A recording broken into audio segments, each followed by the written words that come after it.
Right, where to start? Right, where to start? Is everybody standing comfortably, yeah? Now, we've all got our own stance. Take a look at the way I'm standing.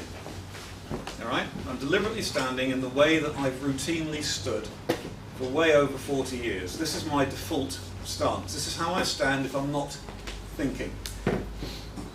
Take a look at how I'm standing. This is very common. I looked around the room earlier. Half the people in this room were standing like this. I've got all my weight going down my right-hand side, through my right leg, and I've got virtually no weight going down the left leg, which is just there to steady me. Very comfortable. I can stand like this for a long time. Symmetric, it's not. All right? I'm twisting my body. That's what I'm doing. I'm twisting my body out of shape. And if I stand like this for long enough, like an entire evening with a bass slung around my neck, I'm doing damage. Very small bit of damage. But you do it over and over again, month after month, year after year. Standing like this will do you harm. Okay? Try standing like this. Everybody stand like this, legs slightly akimbo, all right? And now comes the clever bit. This is just standing. We can do better than this. What I want you to do is, without moving your feet, try and gently pull your feet towards each other. That means tightening up the thigh muscles a bit. Don't go over the top. You can see that I've made no move at all. Actually, I have. I've tightened up my inner thigh just a bit. What I'm doing is creating what engineers call an A-frame.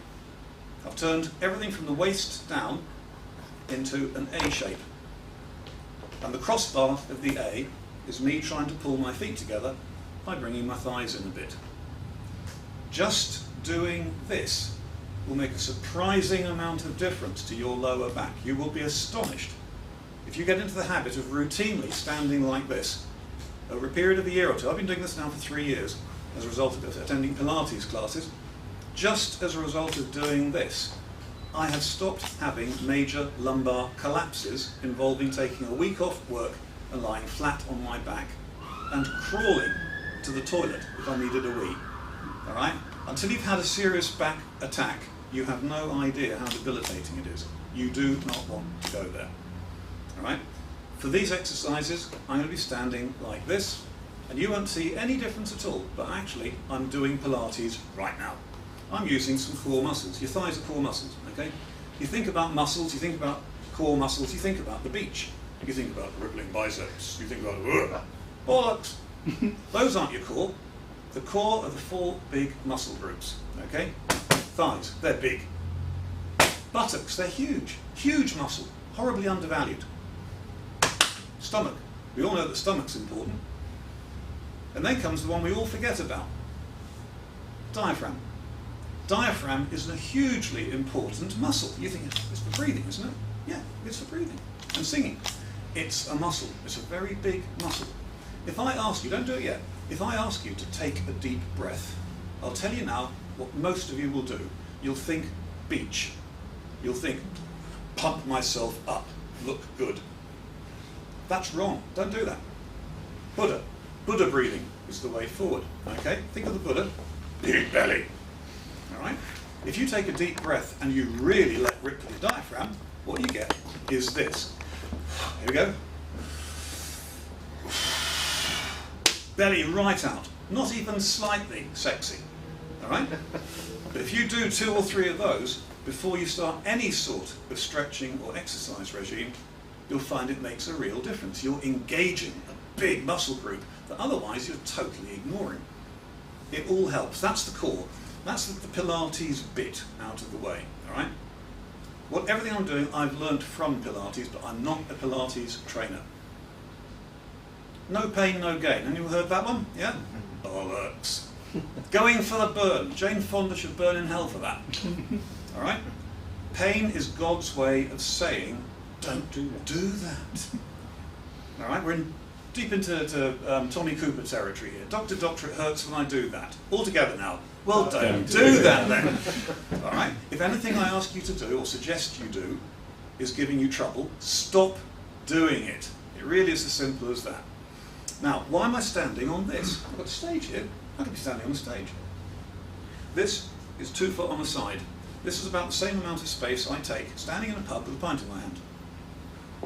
I'm going to do the whole thing standing here, because I do this in a pub. I play in a pub band, we gig 2-3 times a month. We've finished setting up the bass rig and the PA and the lighting rig. We're on stage in 10 minutes. What can I be usefully doing? Well, I'll tell you what I can be doing. I can be doing some discrete stretches. Don't think exercise. Exercise, connotations, work, sweat. No, think stretches. All I'm doing is loosening myself up. I'm wearing no special clothing, no wicking materials, no lycra. I'm wearing t-shirt and jeans. I'm standing in a space 2 foot square, and most people wouldn't even notice I was doing these stretches. Where to start? Right? It's all in the fingers, remember? Right? Start with the fingers. What I want you to do is take forefinger to forefinger and just gently push back until you can feel you're stretching the web between your first 2 fingers. All right? No need to hurt yourselves doing this, just stretch until it's not comfortable anymore. Then the middle fingers. Try that. You're never going to guess what we do next. 3rd finger. And then the 4th finger. Now normally, I'd do this down here.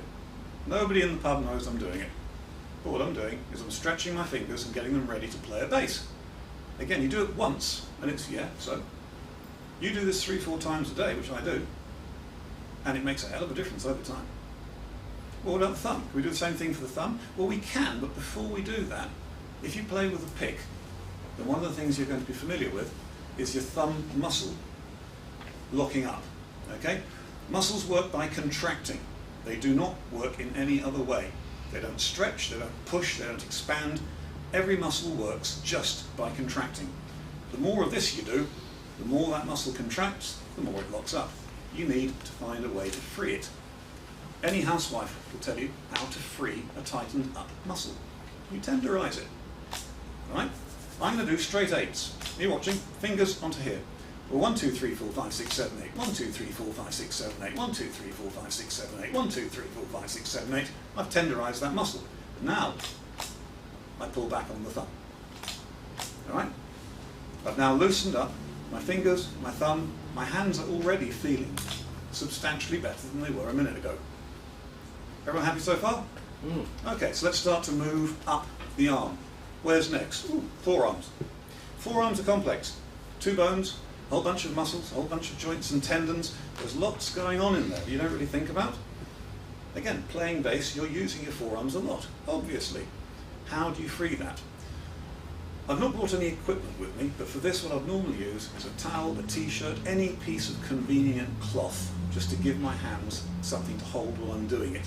I haven't got that handy, so I'm just going to pretend I've got a piece of towel in my hand. All right? All you do is hold the towel fairly loosely in your hand and twist the towel against itself. Left hand, you can do this without having a towel in your hand, try it. Left hand over right, and then once you've done that a few more times, right hand over left. The towel is a complete distraction. It's a red herring. You don't really need the towel. This isn't about hands. What you're actually doing is rotating everything in your 2 forearms. That's what that exercise is doing, and that will loosen up your forearms really nicely. Okay, let's keep moving up the body. Biceps. We're getting dangerously close to the shoulders. Shoulders, neck, lower back are really complex. Right, this is easy, that's just a couple of bones. As we move up here, it's getting more complex. So, we're going to do a reverse prayer. Hands together, not pushing, just hands touching each other together. And then all I want you to do is that until you're pointing directly at your own rib cage, and hold that for a count of 5 or 6, whatever's comfortable. A bit more than that. A bit more than that. You can't? Okay. No. With time it'll come. No, it won't. No, I've got a steel plate in that arm, it doesn't turn. Steel plates are excused this one, right? Come back again, all right? No pain, nothing. There should be no pain at all, but as you do that the second time, can you all try and focus on what's happening in your biceps? Do it again, and think about your biceps. You should feel certain muscles are being stretched, and they're not muscles you would normally stretch. But that will be loosening up a certain set of muscle groups in your upper arms. Okay? While we're in that position, we can now loosen up a different bunch of muscles. Here's where you might want to step outside the pub into the car park, right? Because this time, what we're going to do is we're going to push up And think about your biceps as you do this. Think about which muscles you're stretching. It's a different group of muscles, agreed? All right. Each of these stretches is designed to focus on a particular muscle. And that's why we're doing them. Right. Speaking of which, what I want everybody to do is to just put their hands, both hands, up into the air as high as you like. And as you're doing it, I want you to focus on which shoulder hurts more. Comfortable. Hands down. Right. Now it would be cruel of me to say hold up the hand that hurt the more. So hold up the hand that didn't hurt so much. Interesting. Okay, we seem to have several left-handers here.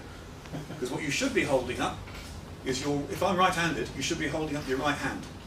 You should find it's your left shoulder, if you're right-handed, that hurts more. Alright, so why would that be? Let's all play some air bass, shall we? Come on, air bass. Think about your right arm, look at my right arm. That's a reasonably natural, comfortable position. Nothing particularly contorted or distorted about it. Look at my left arm. Whoa, what's going on there? I'm holding it out at a funny angle, and worse, I'm twisting it. Quite hard, all the way around. That's twisting, that's twisting, that's twisting. For me as a right-handed player, my left shoulder gives me way more grief than my right shoulder. All right? Opening up those shoulder joints is a fairly crucial part of what you do. Now there's all sorts of ways to do that. My favourite way involves standing in a doorway, but I can't do that while I'm standing up here. So I'll show you another way. Tea tray. I want you all to hold an imaginary heavy tea tray. Elbows into your ribcage. You're not forcing them in, just hold them casually, comfortably into your ribcage. Then what I want you to do, without moving your elbows away from your body, is I want you to move your hands about 2 inches in each direction, like that. Now if you're doing that properly, focus on your shoulders, you should find you're opening up that shoulder. Can you feel the stretch there? Are you getting anything or not? No? Try. You're holding a heavy you're holding a heavy tea tray, remember, so you need to have some muscle going here. You're not just holding your hands out, you've got to hold it like that. You hold it with some strength going in there, and as you do that, you should be opening up your shoulder muscles. Bear in mind, I've had three years of training to get to this point, so maybe you're not quite there yet, but that's a really, really powerful exercise once you get it to work for you. That'll open up your shoulders. Another way of opening up your shoulders is to go back to this hands together thing, and this time, put them right behind the back of your head, like that. Okay? And again, if you simply hold like that, so you can actually feel you're stretching a few muscles, you'll find you're stretching more muscles again. Because you've got lots of muscles to stretch there. This is the backs of your arms being stretched. Come back down again. Nice and relaxed. So far, nothing should have hurt. Now, it's possible that in doing this, you may have introduced a bit of tightness to your shoulders, between your shoulder blades, base of the neck. Okay, so we need to do something about that. The way to do that is to hug yourself. Okay, what I'm going to do is left arm, right arm, and then I'm going to gently pull my 2 arms forward against the back of my neck and push back with my head against it. So it looks like I'm not doing anything, but actually what I'm doing is freeing up my shoulders. Now that's right hand over left hand. After doing that, don't do it too hard. If it's hurting, don't do it. All right, come down again. Quick shake, and then do it again, but this time, left hand over right hand. Symmetry is really important. If you get your symmetry right, things seem to work better. Okay. That is enough to see me through a gig. That's enough to see me through a whole evening. I've been doing this for a long time now, so all those little stretches that I've just done have left me feeling absolutely fine. I could now pick up a bass and do a 3-setter without any further hesitation. Can anybody feel any different? Are you noticing any difference? Yeah? Or are there people thinking, what was that all about? Seriously, show of hands, who's thinking, what was that all about? Oh, really? Oh, excellent. So it has made a difference, right? Now all that's 20 past 3. I must have spent at least half of that 20 minutes doing the talking. In terms of actually doing those stretches, you've probably done 10 minutes worth of stretches. All right? You could do that easily before you play bass, as rehearsing at home, in a rehearsal studio, going on stage for a gig. You can do that, and most people will never even realise that you were doing stretches. And it's cumulative. That's the great thing about it. The more you do it, the more it works, the better it works. When I said you may introduce some pain between your shoulder blades, 3 years ago, these exercises did that, and I had to free up the pain. Don't get that anymore. The key thing is that you're making proper use of your body, all right? I was saying to a couple of people earlier on, 3 years back, I was paying with my own good money to have MRI scans on my lower back because my lower back was so completely screwed. There were obviously major problems down there, like slipped discs and trapped nerves and God knows what. And I paid for MRI scans, and what came back was, there's nothing wrong with your back, Jack. It's the way you're using it. My back's beautiful. It's a lovely back. I just needed to stop screwing it up. Okay? That, believe it or not, is it. It really is that simple. Any questions? Do you levitate there? I haven't got the piece of rope, I'm sorry. Now, I've brought along with me, in case you're interested, a bunch of handouts. All right, if you want to take one away, they're at the back. In fact, I think they're on the counter at the moment, but they may have been moved. But there's these to take away if you want. They're worth trying out. Like I say, it's cumulative. The more you do it, the better it gets. Okay, that was easy. Yeah, thank you.